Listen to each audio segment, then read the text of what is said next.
Welcome to Luca is a Billionaire, where the only thing I invest in is your answers.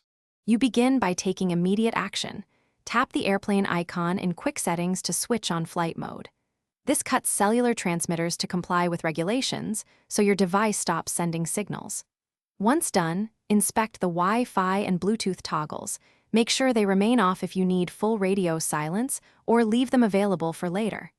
You're starting with a controlled baseline, cellular dead. Radio's noted, so subsequent steps are predictable and reversible. Now manage the middle step. Selectively restore radios. You can enable Wi-Fi while flight mode stays active. Do this to access in-flight internet or saved hotspots. Once Wi-Fi is on, connect to the correct SSID and complete any captive portal login. Bluetooth can be enabled for headsets or peripherals, but keep cellular off to avoid transmitting.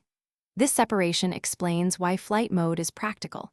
It isolates cellular from other network layers, giving you control. To complete the task, turn off flight mode to restore full cellular service.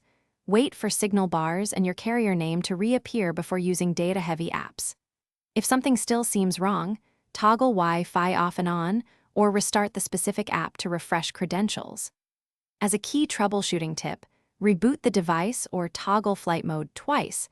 This forces the modem to renegotiate with the network and resolves most lingering connectivity issues quickly. Thanks for watching and please subscribe. It's the best investment you'll ever make.